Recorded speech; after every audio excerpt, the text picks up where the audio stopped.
in Dobson. I'm a senior lecturer in the School of Engineering and Computer Science here at the University of Hull, and also the head of mechanical engineering. I think I first really became interested in science when I went to secondary school, because I looked through the window into the science labs and I could see Bunsen burners and experiments, and it just looked really exciting, and glassware and fluids being poured, and I just thought that looked so much more exciting than sitting in a classroom copying down what the teacher does on the blackboard. So from then I was really intrigued, and that followed me all the way through secondary school, and I chose science-based subjects all the way through up to A-level. I thought I wanted to be a chemist, so I went to university in London to do chemistry, and very quickly realised that that wasn't where my interests lie. So I decided to change course, and it was purely by chance really. I changed onto a metallurgy course. So metallurgy is the study of metals. It's an engineering based course, and I realised that I really loved it. It was totally what my interest was. There was a little bit of chemistry in there, but also a lot of structural analysis, and so I ended up coming out with a 2-1 in metallurgy after 3 years. During my time at university, I had a really good lecturer who also worked as a failure analyst. So basically it's like forensics, looking at things that are broken and working out why they're broken, and that really intrigued me. So I went straight into industry to do a job in that, where basically we looked at the failure of components, and we could be talking from a hypodermic needle to a whole building. So I worked on things like that. I think working in industry and working in engineering in general can be very changeable. You can be doing different things on different days. You can be doing 10 different things on different days. Then I went on to work for an oil and gas consultancy. So again, that was very changeable. Sometimes I was working purely at my desk on documents. Sometimes I'd get flown out to the head office and I'd have to work on documents out there. Other times I would get on sites where I would be looking at pipelines being built.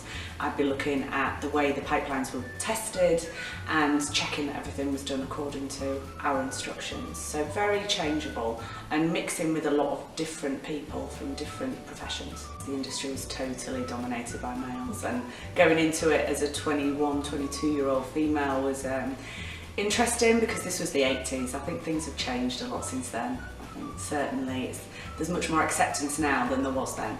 There were very few females, certainly in the job that I had, which was a welding engineer for the oil and gas company, which was very male dominated. I left industry and then I had a break before I came into academia. I went travelling for a while, because I'm the kind of person I like change and I like challenges, so I decided I wanted to do something different. So I took a break, a career break, and went travelling for a while, all around the world. And when I came back, I went back to my original job, but I felt that I still wanted to change. So I decided to do a PhD, which had always been in my mind, the back of my mind, that at some point I would like to do research and do a PhD. And again, I think this is my life story, by chance I fell into a PhD which was medical engineering. So I was applying my knowledge of materials and the way materials behave and loading and stress, but instead of applying it to a typically engineering material like steel, I did a PhD looking at bone.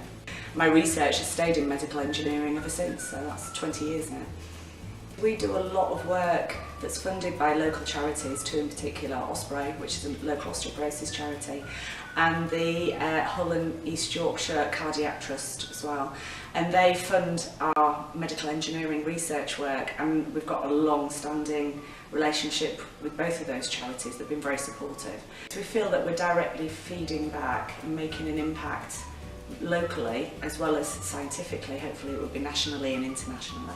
In general, girls have the skill set to excel in it, and generally the students we get that are female do excel in it because they've chosen to come into engineering rather than it being something that's just generally expected of them. 20 years ago, and certainly in the industry I worked in, there was very few women, very, very few. In a way it was good because you got remembered, so people, when they needed somebody to do a particular job, they think, oh yeah, I remember, because you're female, you get remembered because you're unusual, if you like. And then when I came into academia, it seemed like there was more females, but still there's a big disparity in numbers between male and female going into engineering. I think we need to get a better understanding out there to younger girls, for them to understand what engineering is and what it isn't. It is not fixing a car. It's not having oily overalls on and a spanner in your hand, necessarily. I actually think it can be. But I don't know how to fix a car. It's about understanding structures, it's about understanding mechanisms. broad spectrum.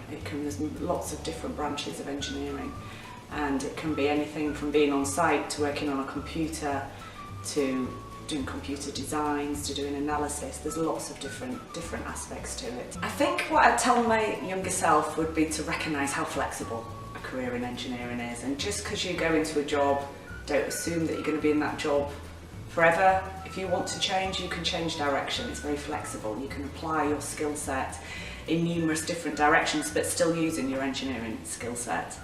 I think I would also tell my younger self to be a bit more strategic in the way that I worked. I think I was very naive in that I just thought if you just put your head down and work hard, somebody will recognise that and you will do well in your particular career path. You have to work out what you need to do to get promoted, what you need to do to get that better job, what you need to do to get noticed. So I think maybe work in a strategic way, which I think there's more recognition of these days, but possibly wasn't when I started my career out. So what would be the 3 main words to sum up your career so far? I think I would say interesting, definitely, varied, because even in the job I've been in for the past 20 years in research and teaching, there's obviously lots of different projects, and with each of those projects come new challenges, so challenging as well.